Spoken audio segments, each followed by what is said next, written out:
le 19 juillet, Jésus dit « Que le don que je t'ai fait ne t'induise jamais à l'orgueil, te faisant croire que tu es quelque chose que tu n'es pas. Tu n'es rien d'autre qu'un porte-parole et un canal dans lequel coule la vague de ma voix. Mais comme je t'ai prise, toi, je pourrais prendre n'importe quelle autre âme. Le simple fait de la prendre la rendrait capable d'être canal et porte-parole de la voix du Christ, car mon toucher opère le miracle. Mais toi, tu n'es rien, rien de plus qu'une amoureuse. Mes porte-paroles se trouvent ou parmi les purs, ou parmi les pécheurs réellement convertis. Regarde le noyau des apôtres. À qui ai-je donné le pouvoir? À Pierre, cet homme qui était venu à moi au sommet de sa virilité, après avoir vécu les erreurs et les passions de la jeunesse et de la maturité. Pierre, qui était encore tellement homme, après 3 ans de contact avec moi, qu'il était capable de violence et de reniement. À qui ai-je donné la révélation et la révélation?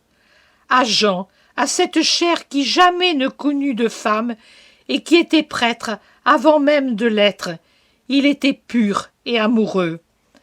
À qui ai-je permis de toucher mes membres divins très purs avant et après la résurrection? À Marie de Magdala et non à Marthe. Pierre et Marie les convertis, Jean le pur, c'est toujours comme ça. Cependant, à Pierre, en qui se nichait l'orgueil de lui-même, « Maître, même si tous devaient te trahir, moi je ne te trahirai pas. Je n'ai pas donné autant qu'à Jean. » Et Pierre, déjà mûr et chef du noyau, dut demander à Jean, un garçon par rapport à lui, de me demander qui était le traître. Et ce fut à Jean que je révélai les temps derniers, et non à Pierre, le chef de mon Église. Je parle où je veux, je parle à qui je veux, je parle comme je veux, je ne connais pas de limitation. Les seules choses qui imposent une limitation, laquelle ne me limite pas moi, mais entrave la venue de ma parole, ce sont l'orgueil et le péché.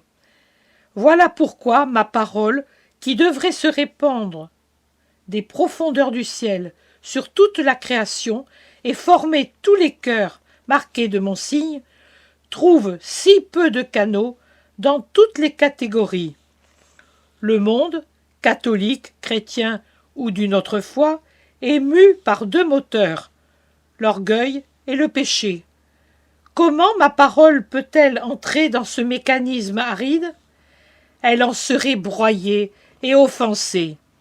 Soyez des gens et des maris, et vous deviendrez la voix de la voix. Extirpez le péché et l'orgueil. Cultivez la charité, l'humilité, la pureté, la foi, le repentir. Ce sont les plantes sous lesquelles le maître s'assied pour instruire ses brebis. Être mon porte-parole signifie adopter une austérité telle qu'aucune règle monastique n'impose. Ma présence, comme rien d'autre au monde, impose une discrétion surnaturelle, la maîtrise de soi, le détachement des choses, l'ardeur d'esprit, d'âpre pénitence, la générosité de la douleur, une foi vive. C'est un don, mais il sera retiré si celui qui l'a reçu sort de l'esprit et se souvient qu'il est de chair et de sang. C'est une souffrance, mais si c'est une souffrance qui broie la chair et le sang, elle porte en elle une veine d'une telle douceur qu'en comparaison, la manne des anciens Hébreux est une absinthe amère. C'est une gloire, mais ce n'est pas une gloire de cette terre.